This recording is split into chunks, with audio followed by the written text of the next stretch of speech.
Yan guys, ayan na for today's video, magluluto naman tayo po guys ng mga gulay. Sariwang gulay po. At lalagyan po natin ng dilis. Tara guys, lutuin muna natin. Napakasimpleng gulay lang po yan pero masustansya po yun guys. Tara, luto muna tayo.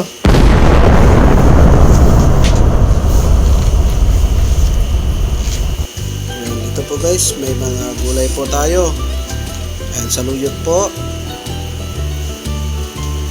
Talbos ng kamote, meron po tayong alokbati, okra, saka ayan po, patula po. Ayan po, yun ang gugulayin po natin siya ngayon. At meron po tayong dilis guys.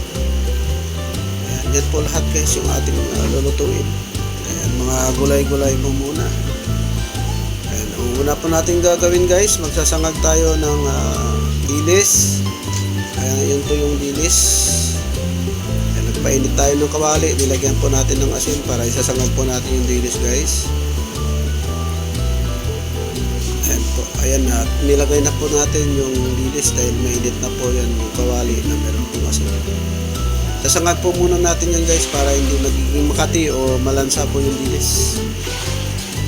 Kailangan lutuin po muna natin, isasangag po muna natin. Yan, hindi na natin na prito dahil kasi iwas mantika tayo. Ayan, halo-haloin lang po natin yan guys. Ayun, at okay na. At ayan na po guys, pinipilian na po natin yung ating gulay. Ayan, mga talbos natin, pinipilian na po natin yan guys. Pinipilian natin. Ayun, alokbati at saka talbos ng kamote. Yan guys, yan, pilihan lang natin sa matapos natin pagpili niya. At yan naman, saluyot naman ating pinipilihan.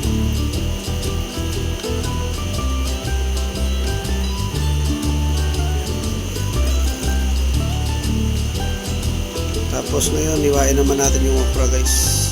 Okra naman, slice lang natin. Yan, putulin lang natin ang dalawang hati. Yung okra, tanggalan lang natin ng tangkay. Yan po siya guys.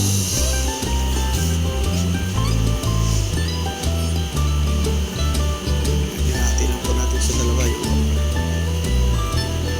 Bali 10 piso na po yan guys. Ilang piraso lang yan. Ayan, nabili natin sa merkado.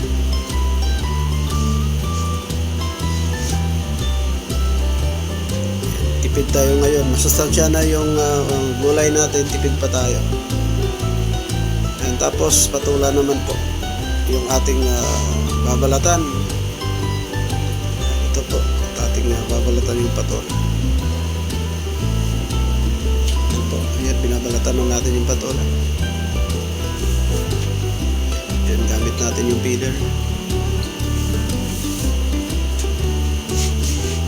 Isang pirasong patula lang po yan guys, panlahok lang po yan sa ating gulay din. Pampalasa din at pampabango po ng gulay yan. Ayan, at inihiwa-hiwa na po natin guys yung ating patula para may sama na po natin dun sa mga dahon-dahon. Masarap po yan guys, masustansya po yan. Ayan, cholesterol free tayo ngayon, wala po tayong mantika ngayon.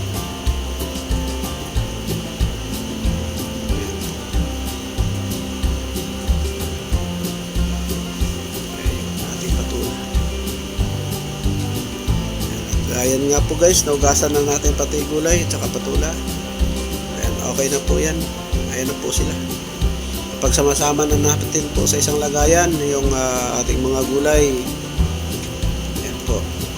So ngayon, magpainit po tayo ng tubig dyan sa ating kasirola at magbasag po tayo ng muka ng bawang, 2 pirasong butel.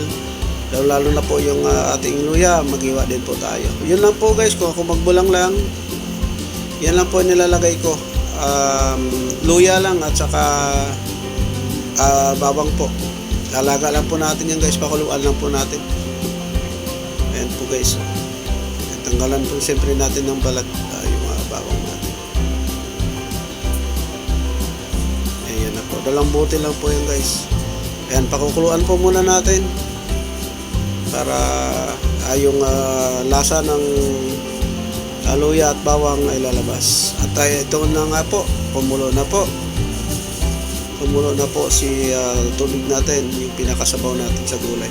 At yun nga po, lalagay na natin yung gulay. Ayan, lahat na po natin yan. Isama-sama na po natin paglalagay yung gulay.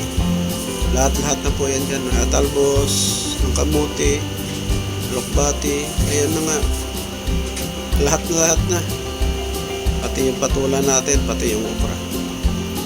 At pakukuluan lang po natin hanggang sa maluto po yan guys. Nilalagay lang po natin lahat.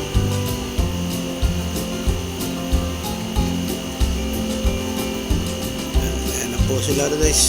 Nilagay na natin.